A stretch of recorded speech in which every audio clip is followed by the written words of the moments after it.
தமிழ் தலைவாஸ் எடுத்த 3 யங்கஸ்ட் பிளேயர்ல ஒரு முக்கியமான யங்கஸ்ட் பிளேயர்னு பார்த்தீங்கன்னா, தீரஜ் பெயில்மர். இவர பத்தி பேசணும் ப்ரோ அப்படின்னு சொல்லி நேத்து நம்ம வீடியோல Ajith Panda 3737 I am GV fan அப்படிங்கிற ஒரு கமெண்ட் பண்ணியிருந்தாரு.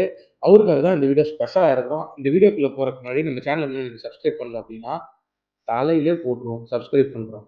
சப்ஸ்கிரைப் பண்ணு. மிரட்டி வாங்கறதுக்கு மன்னிக்கவும் நண்பர்களே.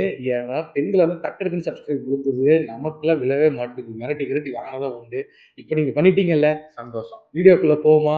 தீரஜ் பெய்ல்வர்ன்றவரு ஒரு பயங்கரமான ஆளுன்னு தான் சொல்லி ஆகணும். 15 வயசுலயே இவருக்கு இருக்க கபடி ஆர்வத்தினால பயங்கரமான பிராக்டிஸ். அதுக்கு அப்புறமேட்டு தான் யுவா கபடி சீரிஸ் விளையாண்டுருக்காரு. அதுல மொத்தம் 5 மேட்சஸ்ல 45 ரைட் பாயிண்ட்ஸ் 45 ரைட் பாயிண்ட்ஸ் இல்ல 40 பாயிண்ட்ஸ் ரைட்லயும் 5 பாயிண்ட் டிஃபரன்ஸ்ல எடுத்திருக்காரு. ஒரு ஸ்ட்ரைக் ரேட்னு பார்த்தீங்கன்னா 76.92% ஸ்ட்ரைக் ரேட் வச்சிருக்காரு. Riding strike rate. Arjun Deshwal கூட இதை கம்பேர் பண்ணும்போது 19.92% அதிகமாக வச்சிருக்காரு அர்ஜுன் தேஷ்வாலை விட ஸ்ட்ரைக் ரேட்டு. இவரோட மெயினான ஸ்கில்னு பார்த்தீங்கன்னா ஜம்பிங் ஸ்கில் தான். பயங்கரமா ஜம்பிங் வரும்னு சொல்லியிருக்காங்க. யுவா சீரிஸ்ல விளையாட ஜம்பிங் வீடியோ மேலே கொடுத்துருக்கேன் பாருங்க. என்ன கேட்டிங்கன்னா, ஏன் அர்ஜுன் தேஷ்வால் இறக்குறாங்க, இவர் இறக்கல அப்படின்னு நீங்க கேட்கலாம். ஏன்னு கேட்டிங்கன்னா, அர்ஜுன் தேஷ்வால் பயங்கரமான பிளேயருங்க. மறுபடியும் நிரூபிச்சிருக்காரு. ப்ரோ கபடி மாதிரியான பெரிய பெரிய ஸ்டேஜஸ்ல அர்ஜுன் தேஷ்வால் கன்சிஸ்டன்டான பர்ஃபார்மன்ஸை கொடுத்துட்டு இருக்காரு.